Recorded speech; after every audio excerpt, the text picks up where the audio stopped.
Donald Trump spent over a year sending warnings to Canada about July 1st. He framed it as a turning point, the moment when American pressure would finally force Canada to make a choice.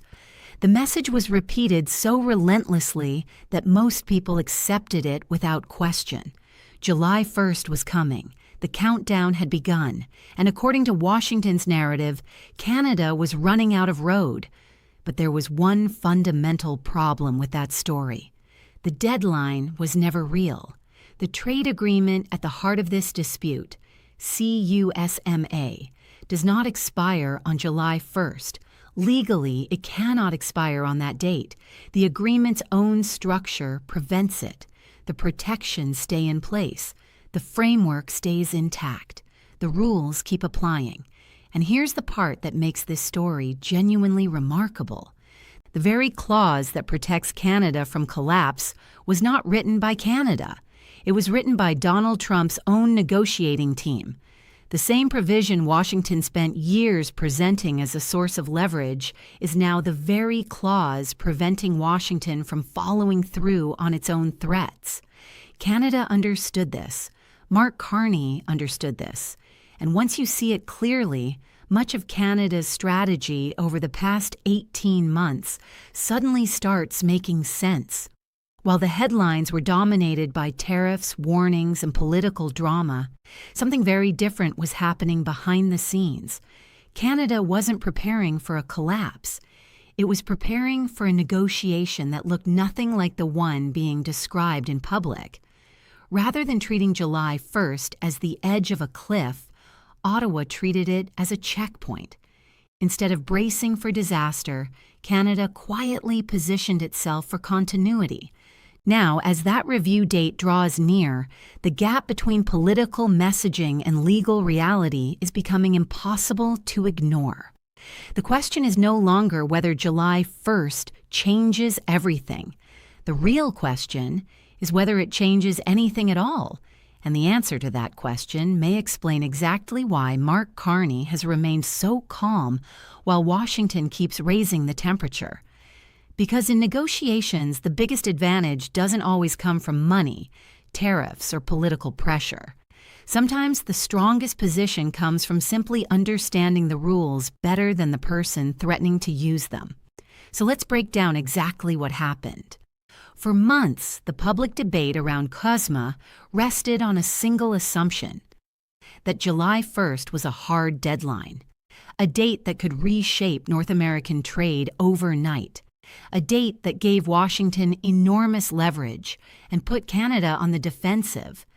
The idea spread because it sounded logical. CUSMA officially came into force on July 1st, 2020. 6 years later, the agreement requires a formal review. People heard the words review date and interpreted them as expiration date.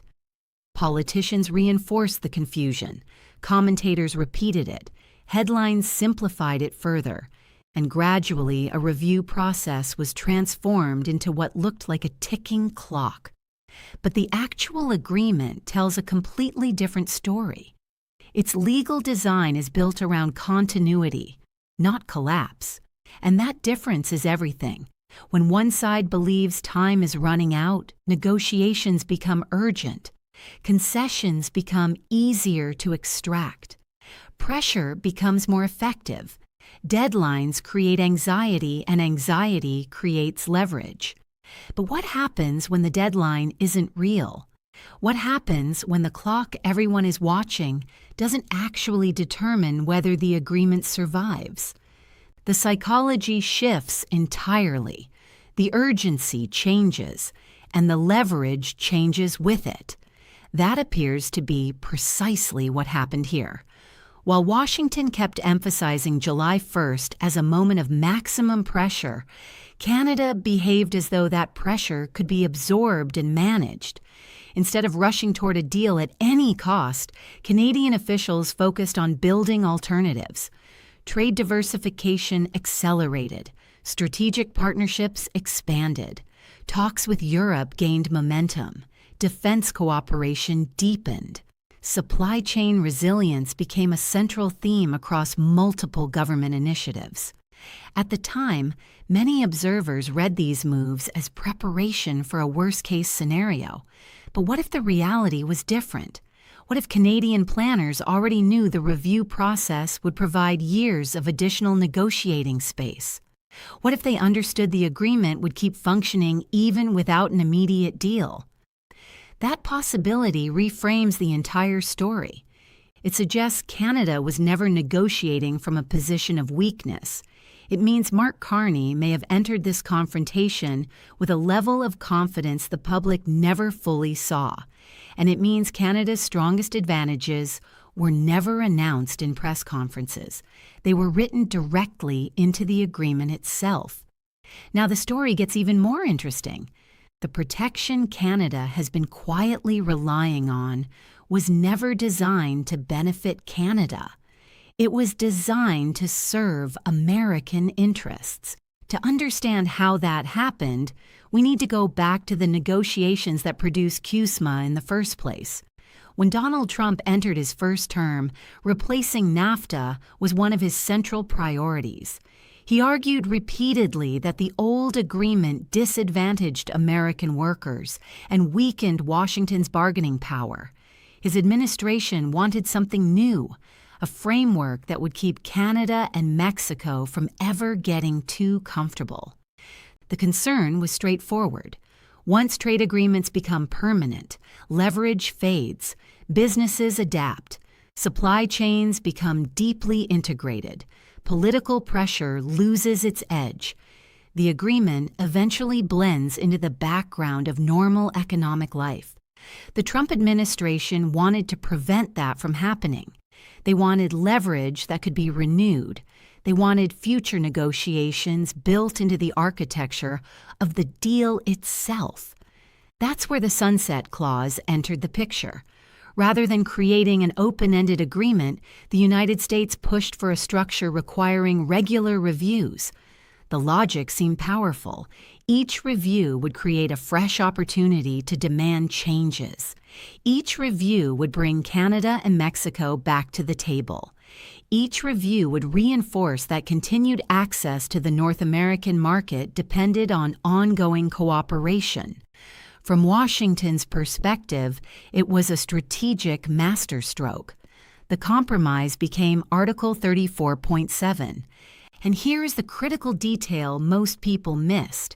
The clause was designed to create recurring negotiations, not automatic collapse. That may sound like a technical distinction, but it changes everything. Automatic collapse would have created a genuine cliff edge.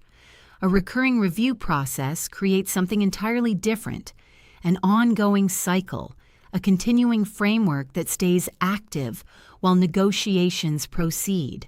The same mechanism intended to create leverage also prevents any government from destroying the agreement overnight.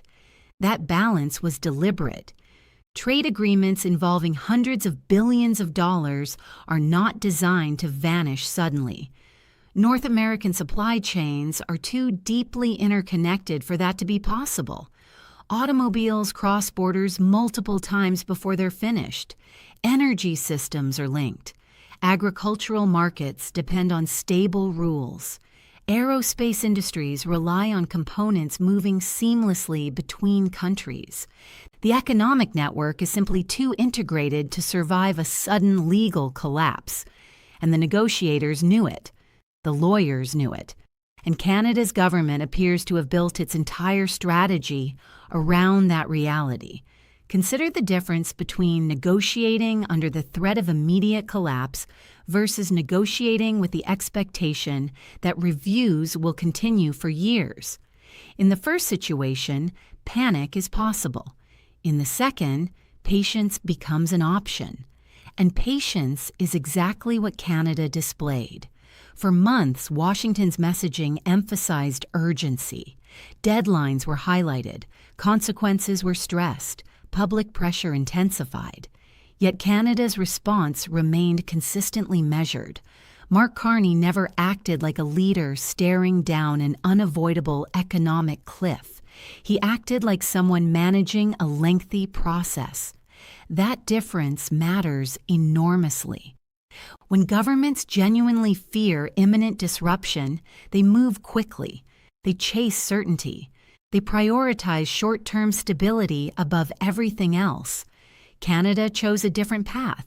It expanded international relationships, explored alternatives, strengthened resilience, and invested in long-term flexibility.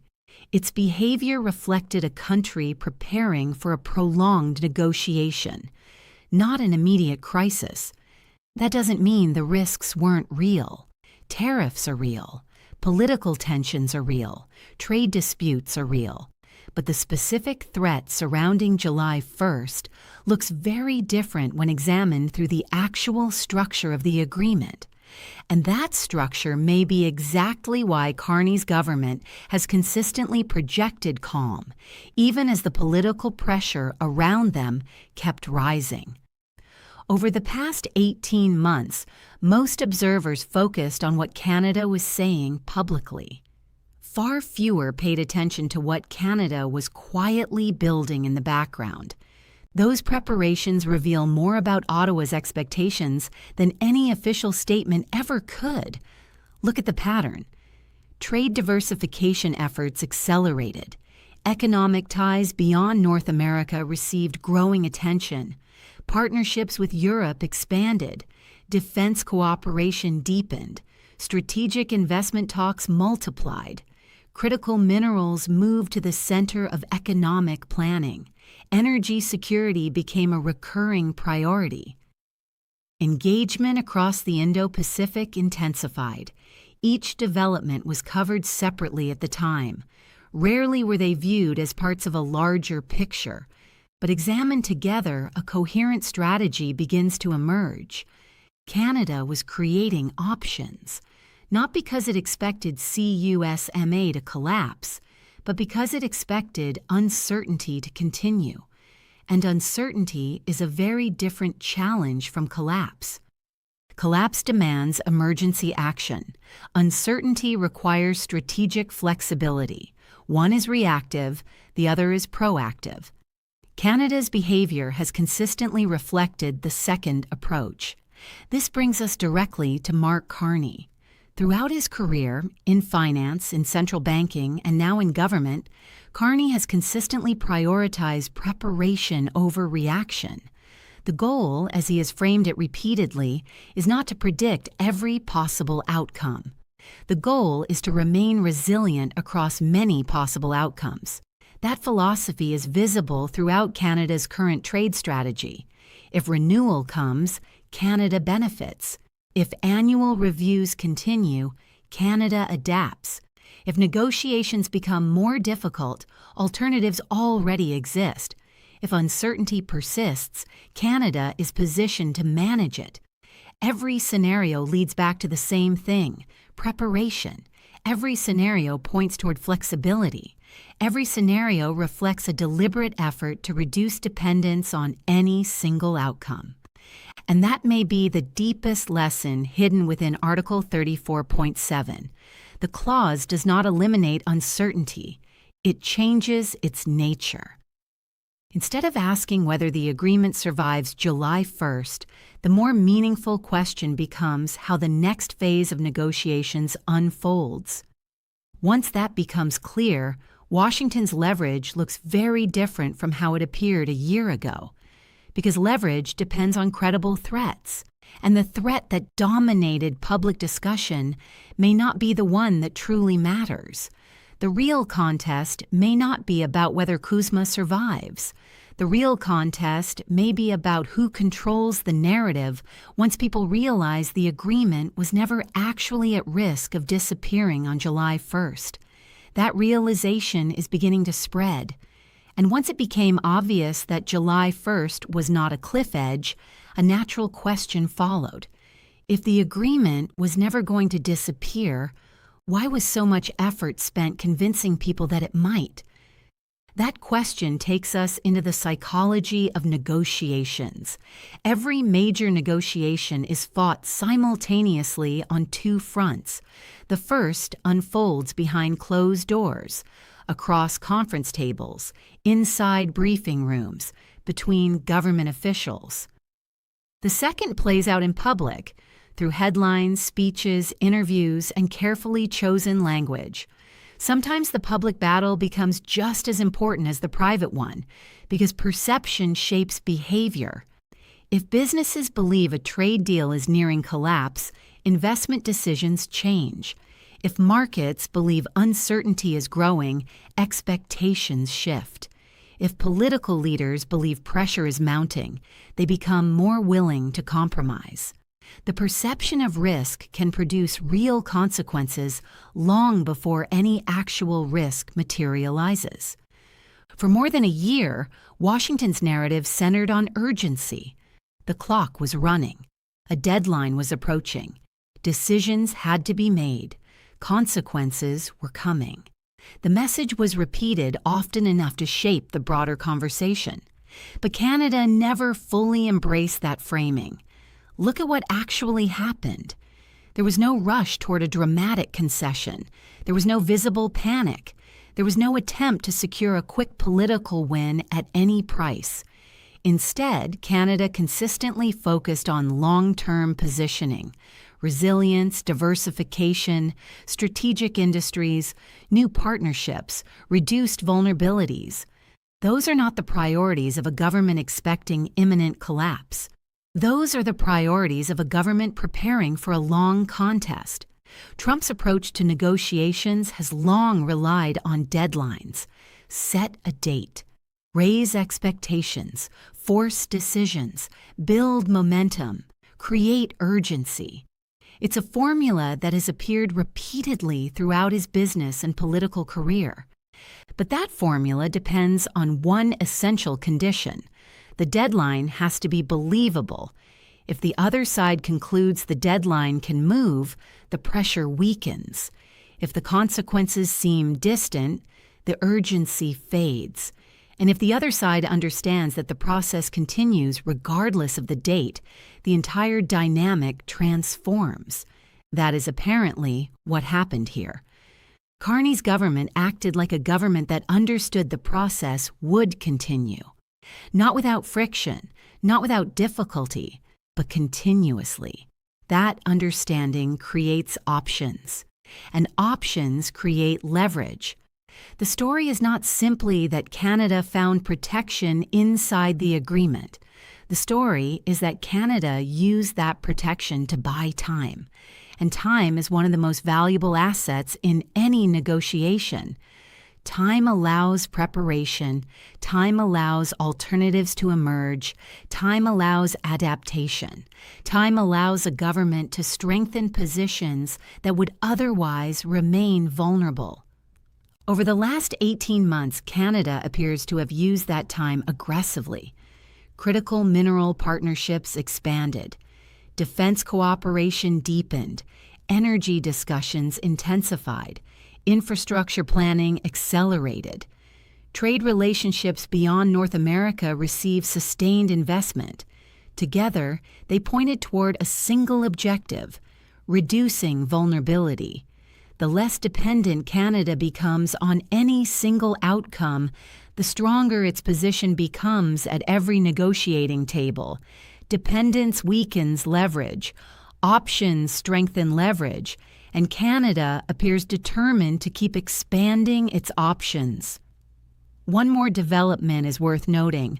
Over recent months, the language coming out of Ottawa has begun to shift. Not the objectives, the language. And that distinction matters because people often mistake a change in presentation for a change in strategy when the underlying goals remain exactly the same. Canada's priorities have stayed remarkably consistent: stability, predictable trade rules, tariff relief, long-term certainty. Those goals haven't changed. What has changed is how Canada frames its relationship with the United States. Increasingly, Ottawa has started describing that relationship through the lens of strategic competition. Not competition between Canada and America, but competition between North America and the rest of the world. It's a subtle shift, but a powerful one. It transforms the conversation from a dispute over trade terms into a discussion about shared strategic interests. In that framework, Canadian energy is no longer simply a Canadian resource. It becomes a North American advantage.